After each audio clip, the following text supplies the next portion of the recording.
Holy, I just saw that shadow go across my window of a bird and shit was scary.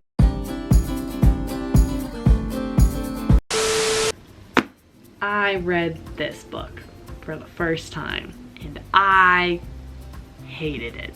Really though, I did not enjoy this book. I don't know why y'all like this so much. It was garbage, which is funny because I love fantasy, cheesiness, romance, like, but this was just not it for me. There is a reason I've never been interested in Sarah J. Maas's books, and I was correct. Okay, the plot of this book, it's basically a weird like spin-off version of like Beauty and the Beast. This girl kills a fairy that she didn't know was a fairy, and then the master of that fairy is like, I can kill you or you can live the rest of your life in fairyland, right? And then she's like, well, I'll live in fairyland. And then so she's like captured, but she's not a slave. She's just like a guest in the household of the fairy that kidnapped her, and then they fall in love, and it happens literally out of nowhere. And then she's like not allowed to love fairies or some bullshit, and then she's sent home because there's something bad going on, and then she decides that she is stupid enough to go and try and save the love of her life. Spoiler alert, she does, she saves them. Oh, there's 2 more books. Having 2 more books isn't spoiler enough, you know? I would probably rate it like a 3 out of 5. Characters, like a 2. Didn't like them. Didn't like them. I really didn't care about any of the characters. To me, they felt very two-dimensional. There wasn't a whole lot of character growth. I mean, I guess for the main character, Feyre, there was character growth. She was okay. Still didn't like her. And she was pretty generic to me. There was nothing about her that stood out. Tamlin, boring as he's just brooding all the time, and it's just all sad and mopey. Like 75% of the time, he's just like. Lucian, I liked him more than Tamlin because he had a little bit of attitude and a little bit of snark, but he didn't really do anything. Didn't really contribute much to the story. I quite liked Rhysand, and of course like Rhys really doesn't come into play or like be really that important until like the last 10 chapters. So like once I figured out the point of his character and what he was doing, I was like, you know, you're actually a pretty cool character. And again, like I really didn't like any of the characters. So I was like, I like you the most, but I still really don't give a Also, Amarantha was a pretty generic villain as well. Very like two-dimensional. It was clear that she has trauma and emotional problems and trust issues because her whole love life has been a shit show and everyone turned her back on her and everything. So like, I get why she's a bitch and the villain, but like, girl, move on. There are other human fish in the sea for you. Maybe. Writing, like a 3 out of 5. It was good enough for me to keep reading and finish the book, but I didn't love it. She also got so repetitive. Like, Sarah, you could have cut out at least a quarter of this book if you weren't so repetitive. That's a 1.875 rating out of 5. Overall garbage. Hated it. Not fun. It has now been about a week and a half, 2 weeks, since I finished a quart of whatever the first one is, and I just finished the second one, Court of Mist and Fury. It was so much better than the first. I understand why this is everyone's favorite because it truly is so much better than the first one. However, I still don't understand the hype around this and the series. Maybe it's just me, I just don't think Sarah J. Maas's writing are for me. Was I holding this upside down the entire time? Sorry. Let's start with characters. I am going to give the characters a 5 out of 5 rating, which is very high. You know, I almost want to give it a 4 out of 5 because the main character we all know is Feyre, and I don't like her. She's so irritating to me. But part of the reason for that is she's very repetitive, and that has to do with the writing more so than I think the character herself. There was a lot of character development.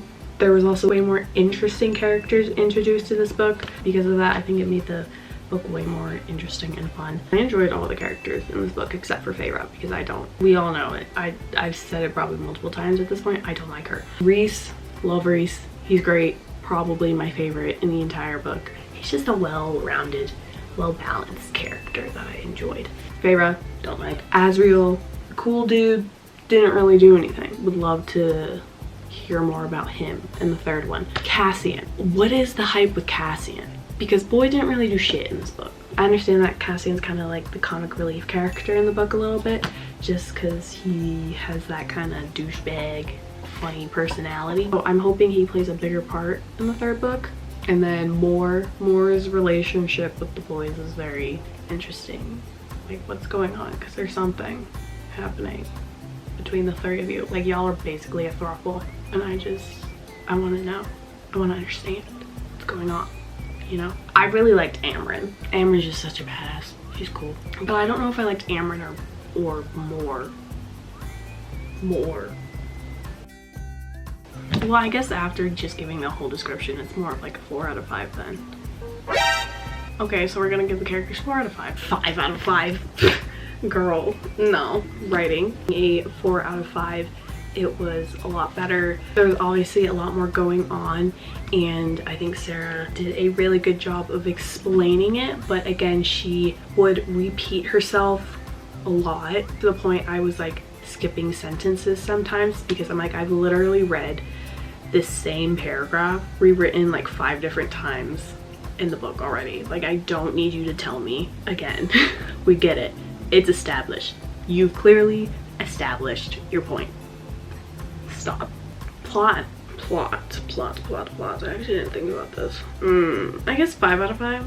That's being generous. Yeah, I would say a 5 out of 5. Oh, wow. So much happened in this book, I'm just realizing. There's the whole Feyre was supposed to get married to Tamlin, but then she gets locked inside the house, and then she has her deal with Rhys, and so then she gets taken and like freed in the Night Court, and then you're introduced to everyone in the Night Court, and then they have to find the books, and then they have to visit out these other courts, and then there's Urian, and then there's the whole mate thing, which don't even get me started on the mate thing.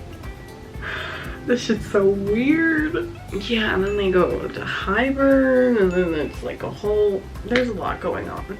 So I'd give plot 5 out of 5. This book was kind of a blur, and I'm glad I finished it, but I really don't want to read the third one. Like, I still don't care. I'm so sorry, but this is just not for me. I love fantasy, but this is just like, ow, not it. It's been another 2 weeks. I finally finished it.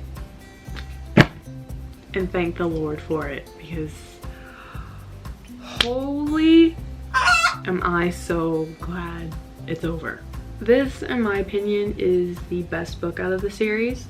It's way more action-packed and fun, because the first one's super boring and dreadful, and I was laughing at how horrible Tamlin was of a character. In the second one, there's like a lot of stuff going on, a lot of character development, but it was more romance and like fantasy adventure for that one, which I'm not opposed to, but I just wasn't into it.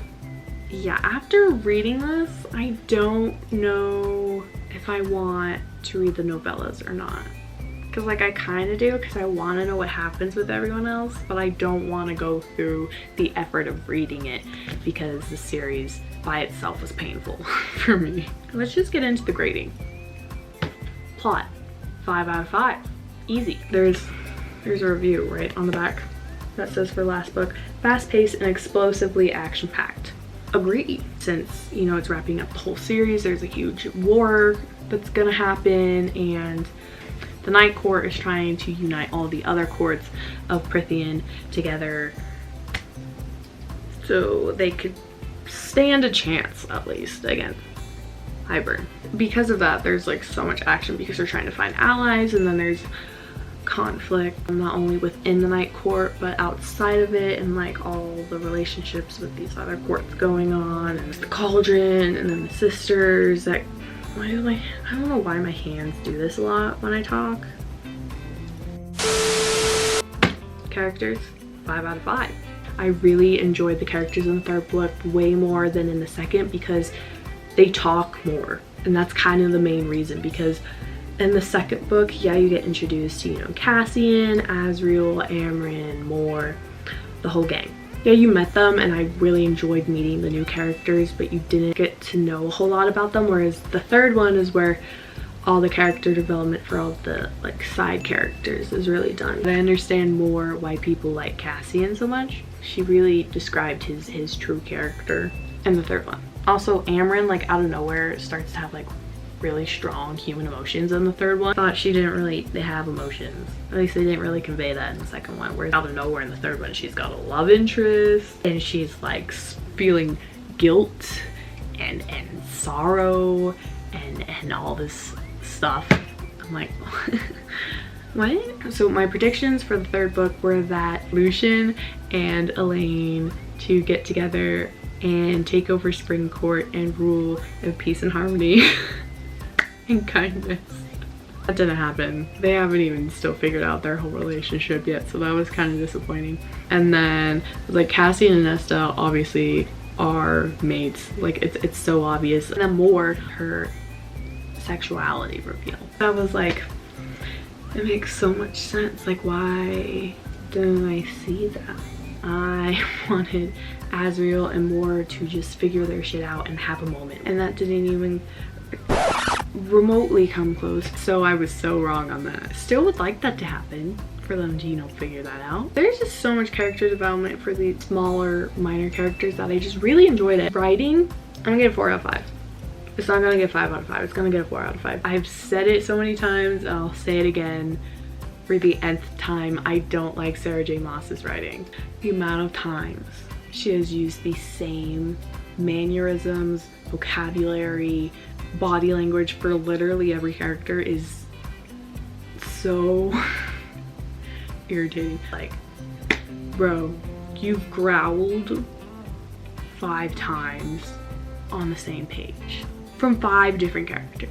There's so many times I've just like skipped whole paragraphs. Like, I don't care. Let's move past it. Also,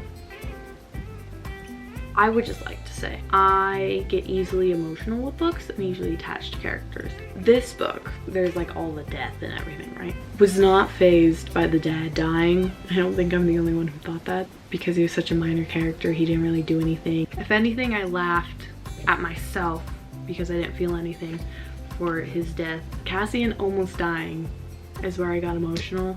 When Reese died, I didn't really. it was more like after the fact. It like took me a second, and then once it kind of sunk in, I got teary-eyed. Cassian's almost death is the one that made me the saddest. I feel like Reese just like slowly lost his charm to me as the book went on. And I think it's because by like the end of the second book, you pretty much had learned everything about it. Like, there was nothing left out on the table to be like, I wonder. So overall, final thoughts. It was a really entertaining last book. The series wasn't horrible, but it wasn't great. Yeah, so hi. No, scratch that thought. This series was overall trash. I don't know why I was giving it such a decent review. The series was so chaotic and full of random BS plot points that the reader just had to follow along to because they didn't know what was going on. And in the moment, right after finishing reading each book and filming, I thought the books were all right. I was like, yeah, they really weren't horrible, but they really weren't great. The first one was by far the worst. Like, you could honestly skip over the first and you wouldn't really miss anything. Anyways, as I've been taking these last couple weeks to not only edit the video, but discuss the books with friends and just reflect on what I originally thought, I've come to the conclusion that this series is indeed trash, and that's it. That is what I've learned. So enjoy the last like minute of the video. Bye. Would I recommend this to my friends? No. Would I read it again? Absolutely not. I do not want to put myself through the trauma and pain. It's just not worth it. No way in hell. No way in hell would I read this book again. Am I glad I read it? Yes. I am so happy it's over though, and it's done with, and I can give it back to my friend and move on. This was a really fun video for me to make. It made reading the series a little bit more tolerable. If you like this video, go ahead and give it a thumbs up, and if you want to subscribe, that is awesome as well. I'm gonna go watch some Marvel now, or make cookies. Ooh, cookies sound yummy. I don't know what I'm doing. Okay, bye.